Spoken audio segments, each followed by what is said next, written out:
Guys एक अच्छी बात यह है कि अब आप हमारे व्हाट्सएप ग्रुप और टेलीग्राम ग्रुप से जुड़ सकते हैं, जिसका लिंक जो है आपको डिस्क्रिप्शन बॉक्स में मिल जाएगा। जिसका लिंक आपको कहाँ मिल जाएगा? डिस्क्रिप्शन बॉक्स में मिल जाएगा, जहां पर आपको किसी भी प्रकार की PDF, hand written notes, job update, ठीक है, न्यूज़पेपर, डेली करंट अफेयर आपकी इमेज मिल जाएगी। आपको डेली करंट अफेयर डेली आपको पढ़ना नहीं है, बस आपकी इमेज आपको पहुंच जाएगी। और वीकली करंट अफेयर की वीडियो जो कि हम लेके आते हैं डेली आपको वीकली, वो आपको प्राप्त हो जाएगी। ठीक है, तो सबसे बड़ी चीज़ है कि आप हमारे टेलीग्राम और व्हाट्सएप ग्रुप से जुड़ जाइए, जिसका लिंक जो है आपको डिस्क्रिप्शन बॉक्स में मिल जाएगा। Very good morning to all of you दोस्तों, स्वागत है आपके अपने YouTube channel SS study IQ पर। इस वीक के करंट अफेयर आपके सामने प्रस्तुत हो रहे हैं। फटाफट तेजी से अच्छे क्वेश्चन आपके सामने लेके आए हैं। सबसे पहला क्वेश्चन शुरू कर रहे हैं और इस क्वेश्चन का पहला जवाब क्या होगा आप बताएं। राष्ट्रीय एकता दिवस कब मनाया जाता है? राष्ट्रीय एकता दिवस कब मनाया जाता है? 30 अक्टूबर, 31 अक्टूबर, 1 नवंबर और 2 नवंबर को। इस प्रश्न का सही जवाब है आपके लिए, इस राष्ट्रीय एकता दिवस को मनाया जाता है 31 अक्टूबर को। किसकी याद में मनाते हैं? सरदार वल्लभ भाई पटेल की याद में। सरदार वल्लभ भाई पटेल की याद मनाते हैं। डिटेल में बताएंगे, डिटेल में एनालिसिस होगा आपका। राष्ट्रीय एकता दिवस सरदार वल्लभ भाई पटेल की जयंती के दिन मनाया जाता है। इनको भारत का लौह पुरुष कहा जाता है। इन्हें भारत का बिस्मार्क भी कहा जाता है। बिस्मार्क, बिस्मार्क यानी जर्मनी के एक व्यक्ति थे, ठीक है, जर्मनी के एक व्यक्ति हैं बिस्मार्क, जिन्होंने जर्मनी का एकीकरण किया था। उस हिसाब से इन्हें भारत का बिस्मार्क कहा जाता है। बिस्मार्क एक ऐसा व्यक्ति, मैंने आपको बता ही दिया। पटेल जी ने भारत के 562 रियासतों का एकीकरण किया था। 1928 के बारदोली के आंदोलन में वहाँ की महिलाओं ने इन्हें सरदार की उपाधि दी थी, ठीक है। और गांधी जी के जो निजी महासचिव थे, निजी सचिव महादेव देसाई, उन्होंने एक कहानी लिखी है, बुक लिखी है, उसका नाम क्या है? Story of Bardoli. तो आप ये याद रखना जरूरी है, स्टोरी ऑफ बारदोली किसने लिखी है? गांधी जी के निजी सचिव महादेव देसाई ने लिखी है, ठीक है। वल्लभ भाई पटेल के बारे में थोड़ी जानकारी और जरूरी है कि स्टैचू ऑफ यूनिटी भारत के प्रथम उप प्रधानमंत्री तथा प्रथम गृह मंत्री वल्लभ भाई पटेल को समर्पित एक स्मारक है। याद रखिएगा, प्रथम गृह मंत्री और प्रथम उप प्रधानमंत्री, जो भारतीय राज्य गुजरात में स्थित है। गुजरात के पूर्व मुख्यमंत्री नरेंद्र मोदी ने 31 अक्टूबर 2013 को, ये डेट याद रखिएगा, 31 अक्टूबर 2013, कैसे याद रखना है? 3113, ठीक है, को सरदार पटेल के जन्म दिवस के मौके पर इस विशालकाय मूर्ति के निर्माण का शिलान्यास किया था। यह स्मारक सरदार सरोवर बांध से 3.2 किलोमीटर की दूरी पर साधु बेट नामक स्थान पर, जो कि नर्मदा नदी पर एक टापू है, यह स्थान भारतीय राज्य गुजरात के भरूच के निकट नर्मदा जिले में स्थित है, ठीक है। यहाँ पर एक पर्यावरणविद हैं, आप उनके बारे में बताएंगे। उनका नाम है मेधा पाटेकर। मेधा पाटेकर, उन्होंने इसका विरोध किया था कि यह स्टैचू ना बने क्योंकि लोगों के लिए दिक्कत होगा, ठीक है। चलिए आइए, यह विश्व की सबसे ऊंची मूर्ति है, जिसकी लंबाई 182 मीटर 597 फीट है।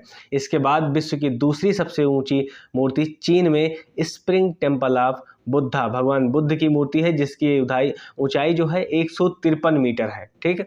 आइए नेक्स्ट क्वेश्चन पे चलते हैं। क्वेश्चन नंबर 2 है, all India trade union Congress की स्थापना कब हुई थी? ऑप्शन है आपके पास 30 अक्टूबर, 31 अक्टूबर, 1 नवंबर और 2 नवंबर को। तो all India trade union Congress की स्थापना कब हुई थी?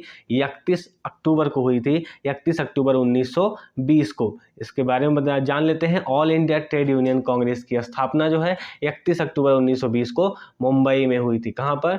मुंबई में हुई थी। इसके संस्थापक कौन थे? NM जोशी, नारायण मल्हार जोशी। अध्यक्ष इसके लाला लाजपत राय, उपाध्यक्ष जोसेफ बैप्टिस्टा और महासचिव दीवान चमन लाल, ठीक है।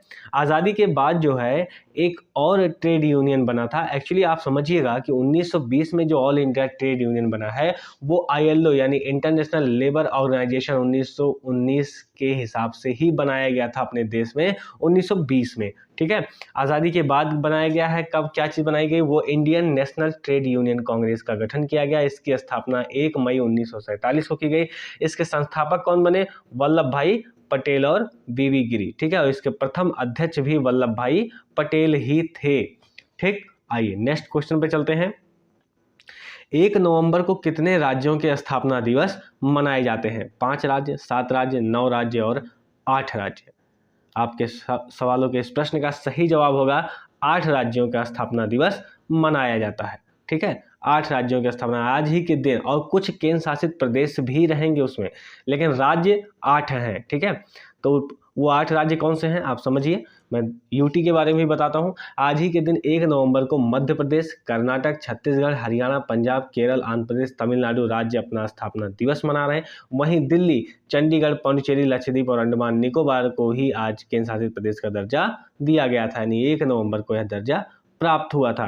किस राज्य ने मानगढ़ धाम की गौरव गाथा कार्यक्रम की मेजबानी की है? सॉरी, ऑप्शन है आपके पास उत्तर प्रदेश, मध्य प्रदेश, राजस्थान और महाराष्ट्र। इस प्रश्न का सही जवाब है आपका राजस्थान। राजस्थान ने मानगढ़ धाम की गौरव गाथा के कार्यक्रम की मेजबानी की है। 1913 में एक बहुत बड़ी घटना हुई थी। गोविंद गुरु, ठीक है, गुरु गोविंद सिंह नहीं, गोविंद गुरु नाम से आप इस नाम को भी याद रखिएगा, कि नेतृत्व में 17 नवंबर 1913 को 1.5 लाख से अधिक लोगों की एक सभा हुई। ठीक है, अधिक भीलों ने मानगढ़ पहाड़ी पर सभा की थी। इस सभा पर अंग्रेजों ने गोलियां चला दी, जिसमें लगभग 1500 से आदिवासियों की जान चली गई थी। ठीक है ना, ये जो आदिवासियों की जान गई, गोलियां चलाई गई, ये जलियांवाला बाग हत्याकांड 1919 से भी ज़्यादा भयावह ये घटना थी। ठीक है, आइए क्वेश्चन नंबर 5 पे चलते हैं। किस राज्य को 100% हर घर जल राज्य घोषित किया गया है? ऑप्शन है आपके पास राजस्थान, मध्य प्रदेश, गुजरात और उत्तर प्रदेश। इस प्रश्न का सही जवाब है आपका गुजरात। गुजरात को 100% हर घर जल राज्य घोषित किया गया है। डिटेल में एनालिसिस कर लेते हैं इसके बारे में, क्योंकि ये ज़्यादा जरूरी है। प्रधानमंत्री नरेंद्र मोदी ने गुजरात की सराहना की, क्योंकि राज्य को 100% हर घर जल राज्य घोषित किया गया है, जबकि देश का पहला राज्य गोवा हर घर जल वाला प्रमाणित राज्य बना है। आप समझ रहे हैं, पहले नंबर पे गोवा है, फिर आके गुजरात आया है। ठीक है, अभी हम आपको यूटी के बारे में और जिला कौन सा पहला था वो भी बताएंगे। दादरा नगर हवेली और दमन दीव ऐसा पहला केंद्र शासित बना है। जिले की बात करें तो मध्य प्रदेश के बुरहानपुर जिला जो हर घर जल प्रमाणित वाला बना है। ऐसी घोषणा किसने की थी? केंद्रीय जल शक्ति मंत्री श्री गजेंद्र सिंह शेखावत ने 22 जुलाई 2022 को ही कर दी थी। 15 अगस्त 2019 को लाल किले से राष्ट्र के नाम अपने संबोधन में ऐसा कहा गया था कि केंद्र सरकार हर घर जल योजना पर काम कर रही है। ठीक है, 15 अगस्त 2019, ताकि सभी शहरों के साथ साथ गाँव में भी स्वच्छ पेयजल की आपूर्ति की जा सके। ठीक है, सस्टेनेबल डेवलपमेंट गोल, ठीक है, जिसमें 17 पॉइंट दिए गए हैं, उसमें एक पॉइंट शुद्ध जल के बारे में भी है। ठीक है, चलिए नेक्स्ट क्वेश्चन आते हैं। भारत का सबसे बड़ा डाटा स्टोरेज कैपेसिटी सेंटर कहाँ बनाया जा रहा है? ऑप्शन है आपके पास उत्तर प्रदेश, मध्य प्रदेश, गुजरात और दिल्ली। इस प्रश्न का सही जवाब है आपका उत्तर प्रदेश। भारत का सबसे बड़ा data storage capacity centre Uttar Pradesh के ग्रेटर नोएडा में बनाया जा रहा है। ठीक है, 20,000 करोड़ की इन्वेस्टमेंट माननीय श्री योगी आदित्यनाथ जी के द्वारा किया गया है। ठीक है, ये सबसे बड़ा डाटा स्टोरेज का मतलब आप समझिए कि जैसे कोई चीज़ आप यूट्यूब पे डालते हैं, या फिर व्हाट्सएप पे होता है, या फेसबुक पे होता है, ठीक है, ट्विटर पे होता है, टेलीग्राम हो गया, तो इन सब का जो, जैसे आपके मोबाइल से तो चीज़ें डिलीट हो जाती हैं, पर ये सेव कहाँ होती हैं? जैसे आपने फेसबुक पे डाल दिया, अब आपके गैलरी से मान लिया आपने हटा दिया, तो फेसबुक पे पड़ी हुई है, तो फेसबुक पे पड़ी हुई तो वो डाटा सेव कहाँ होती है? तो एक डाटा स्टोरेज सेंटर बनाया जाता है। ठीक है, इस हिसाब से भारत में इसकी ज़रूरत सबसे ज़्यादा कब पड़ने लगी? जब कोविड-19 का दौर आया। ठीक है, कोविड-19 के समय जब मैक्सिमम लोग जो है घर पर आए, तो उन्होंने ऑनलाइन वर्क करना शुरू किया, और जब ऑनलाइन पे आने लगे तो उनका डाटा सेव करने के लिए समस्या आई। तो अब जो है इसका निवारण किया जा रहा है डाटा स्टोरेज कैपेसिटी सेंटर के द्वारा। ठीक है, क्वेश्चन नंबर 7 है, इंडिया केम 2022 सम्मेलन का मेजबान शहर कौन सा है? बेंगलुरु, चेन्नई, नई दिल्ली। एक ऑप्शन आपका है कोलकाता। ठीक है, इस प्रश्न का सही जवाब क्या हो जाएगा? इंडिया केम 2022 सम्मेलन का मेजबान शहर कौन सा है? नई दिल्ली। ऑप्शन सी इसका सही जवाब होगा। डिटेल एनालिसिस कर लेते हैं थोड़ा सा। केंद्रीय मंत्री मनसुख मंडाविया ने नई दिल्ली के प्रगति मैदान में इंडिया केम 2022 का उद्घाटन किया। सम्मेलन का विषय विजन 2030। आपको थीम याद रखना बहुत ज़रूरी है। Vision 2030 chemicals and petrochemicals bills India है। विजन आप समझिएगा, इस सम्मेलन की थीम क्या है, vision 2030 chemicals and petrochemicals build India. ठीक, आइए क्वेश्चन नंबर 8 है, रंजनगांव जहां ग्रीन फील्ड इलेक्ट्रॉनिक विनिर्माण क्लस्टर को स्थापित किया गया है, किस राज्य में है? उत्तर प्रदेश, मध्य प्रदेश, महाराष्ट्र और दिल्ली। रंजनगांव जहां ग्रीन फील्ड इलेक्ट्रॉनिक विनिर्माण क्लस्टर को स्थापित किया जाना है, उस प्रश्न का सही जवाब होगा आपका महाराष्ट्र में ऐसा किया गया है। इसके बारे में और बता दें कि ग्रीन फील्ड बहुत ज़्यादा ज़रूरी है, आपको ग्रीन चीज़ें ज़रूरी हैं, क्योंकि ऐसे में आप कोयले पर निर्भर नहीं रहना चाहेंगे। और भारत लगातार अगर देखा जाए तो कार्बन मुक्त होने के प्रयास में जारी आगे कदम बढ़ा चुका है। 2070 तक भारत जो है कार्बन मुक्त होने का लक्ष्य रख चुका है। आपकी यूपी की बात कर लें तो यूपी में 2041 में वृंदावन में, यानी मथुरा वृंदावन के क्षेत्र में जो है इसे कार्बन मुक्त एरिया, यानी छोटे छोटे एरिया को हम लोग टारगेट करेंगे, तब जाकर के एक बड़ा रिजल्ट निकाल पाएंगे। चलिए क्वेश्चन नंबर 9 है, भारत ने किस देश के साथ आर्थिक सहयोग और व्यापार समझौते पर हस्ताक्षर किए हैं? ऑप्शन है आपके पास मालदीव, सऊदी अरब, ऑस्ट्रेलिया और अमेरिका। इस प्रश्न का सही जवाब है आपका ऑस्ट्रेलिया के साथ आर्थिक सहयोग और व्यापार समझौते पर हस्ताक्षर किए गए हैं। क्वेश्चन नंबर 10 है, लूला डी सिल्वा ने निम्नलिखित में से किस देश के मौजूदा राष्ट्रपति को हराकर नया राष्ट्रपति बनाया गया?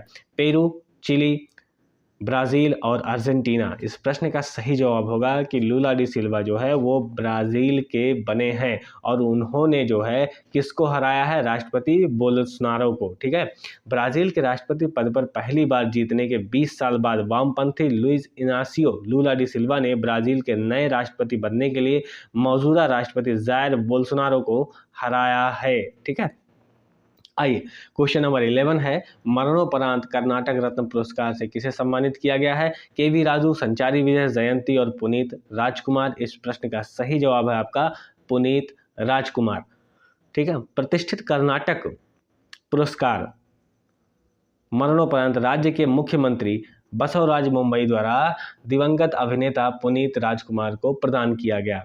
नेक्स्ट क्वेश्चन, ये इंपॉर्टेंट क्वेश्चन हो जाएगा क्योंकि इस क्वेश्चन पे है कि मच्छू नदी कहाँ पर स्थित है? पंजाब, गुजरात, मध्य प्रदेश और आंध्र प्रदेश। अभी हाल ही में एक घटना हो गई है, वरना इस नदी के बारे में कोई उतना जानकारी नहीं होती, लेकिन अब यह नदी कहाँ पर स्थित है? गुजरात में। हाल ही इस नदी पर एक पुल बना था। पुल ऐसा था जो फ्लेक्सिबल टाइप का था, ठीक है, तारों से बंधा हुआ पुल था, लेकिन लोगों ने क्या किया कि उस पर आना शुरू किया और आने के बाद जो है जितनी मतलब कैपेसिटी होती है, क्षमता उस पुल की, उससे ज़्यादा लोग आए और उस पर जो है एक तरीके से जैसे होता है ना कि झूला टाइप का झूल रहे हैं प्रयास करने लगे। वो पुल टूट गया, पुल टूटा, लोग नदियों में गिरे और करीब 150 लोगों की डेथ हो गई, 150 लोग। इसमें लोगों की जिम्मेदारी थी कि इसे ध्यान से आए, पर प्रशासन की भी जिम्मेदारी थी कि इतने लोगों को एक साथ पुल पे ना जाने दिया जाए। आइए नेक्स्ट क्वेश्चन चलते हैं। विश्व पहेली चैंपियनशिप में प्रसन्ना शेषाद्री ने कौन सा पदक जीता है? स्वर्ण पदक, रजत पदक, कांस्य पदक या इनमें से कोई नहीं?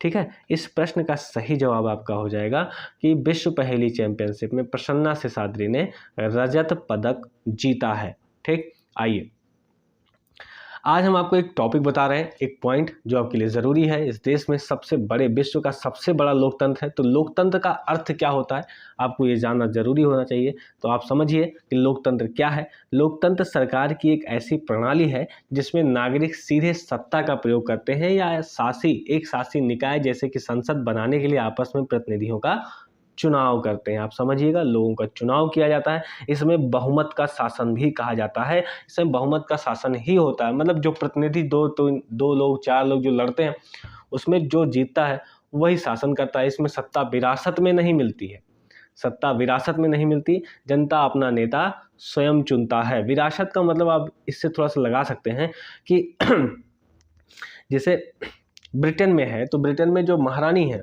वो उन्हीं के खानदान का होगा, ठीक है, फिर उनके खानदान का होगा, पर वहाँ प्रधानमंत्री का चुनाव होता है।